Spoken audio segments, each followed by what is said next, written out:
What's going on, everybody? It's Boss's Orders TCG here, and today I'm going to be showing you how to pre-grade your cards and take a good look to make sure you get a PSA 10 every time. Let's take a look. First thing we're going to look at here is a Mimic UV card. We're going to be looking at the centering, starting with the top of the card and then the bottom. We do notice the top is a little bit heavier than the bottom is, but the right to left does look okay. Because of the top to bottom, though, I am actually going to take this card and put it into a maybe pile for later. It's very important during this process that you keep multiple piles. This will help you keep things sorted for later so you don't get confused. I use a yes, no, and a maybe pile. If you don't feel too confident in your ability to center the card, you can use this card tool here. We'll grab the Crobat V for an example. You place the card tool down on top of your card, making sure to line up the outside black border with the card's edge. Border here with the edge of the card. And then you're going to use the left red marks and the right red marks, as well as the top and the bottom. And this will help you get an idea if it's centered. Maybe it's not centered at all, then it's not worth sending in. This is the point where you can make that decision. Let's go ahead and look at this Sugar SP from the new OP14 set. If we take a look, we can see that the borders don't exist as well as they do on a Pokemon card. But what we can actually do is use the text here and on the right side, as well as on the bottom and the marker on the top, to try and give us an idea of the centering on the front. With sugar removed from the sleeve, we can take a look at the texture a little closer, look for any dents or scratches, things wrong with the front of the card here. Flipping it over, we'll take a look at the back. Starting with the top, centering to the bottom, that's looking good here. The left to right is also looking good. And then we'll inspect it using the light a little bit further to see if we can notice any dents or imperfections with the card. We're going to put sugar on top of a foam pad here so we can move it around easier underneath our microscope. We can adjust the lighting to make sure that the reflections are good and then zero in our microscope. If you don't have one, you don't have to do this step, but let's go ahead and take a look closer.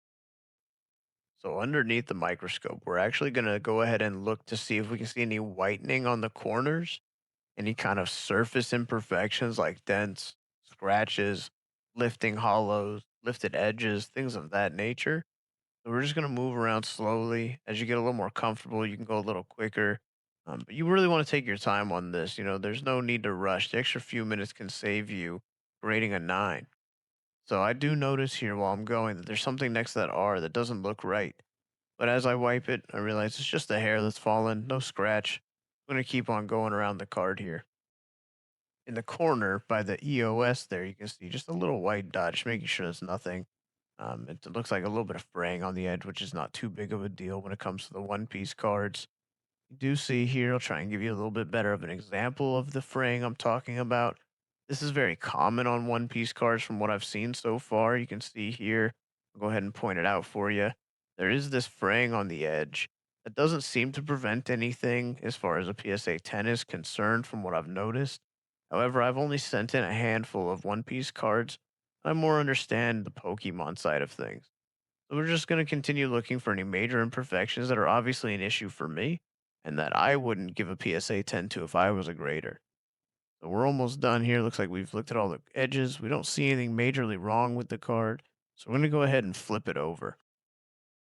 Once we get to the back of the card here, we're going to be doing the exact same thing. We're going to be looking mostly in those corners, seems to be where a lot of the whiting takes place. So we're just going to move along the edge here and see if we can see anything. I will say that so far this card is looking very clean. There's nothing wrong with it that's standing out to me that says I should not grade this card. We're just going to keep on going around the edge, looking, like I said, for anything that might be an imperfection. We do notice some white specks here. We're going to go ahead and take a Q-tip. And we're going to see if with a dry Q-tip, if you can simply just brush off this whitening. This means that it's just lint or dust. I'm just lightly applying some pressure, so seems like nothing to be concerned about for the moment. We'll go ahead and wipe down the card at the end. To show you an example of what we are looking for here, we'll switch over to this Pokemon card, and you can see this corner has some whiting. That's not good. This One Piece card also has a little bit of whitening in the corner. A little hard to see here, so we'll put it under the microscope to get a better view. And once we look there, you can see the whitening is a little more obvious. It's not good. You can see here, this card here actually has some whitening on the edges and on the corners.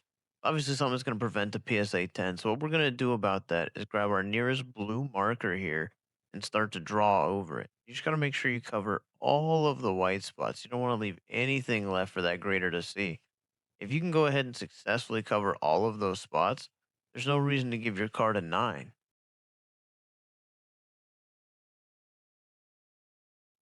Take a look at that. You can't even tell. So now what we're going to do is actually wipe down our card. We're just looking to remove any lint, any dust, particles that were left behind. The reason I'm wearing gloves, especially during this portion, is as you can see, I'm putting my hands right onto that hollow. It's very sensitive to leaving fingerprints and oil residues, which can actually affect your grading.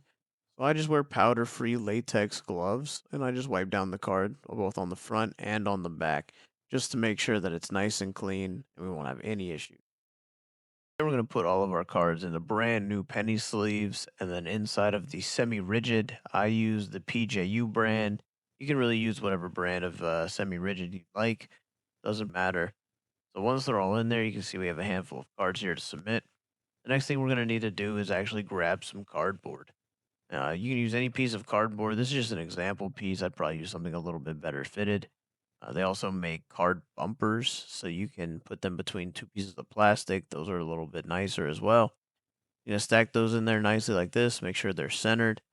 And then you're going to do the most important step. You're going to grab a nice $100 bill and put it on top, and then finish it off with the final piece of cardboard.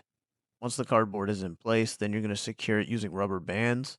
I prefer to use 4 rubber bands in total and put them around 2 each way. So we have 2 horizontal and 2 vertical. Again, this is just an example piece of cardboard. You want something that fits a little bit better. Now that we're done packing them all up, that $100 bill, they are all going to get a 10.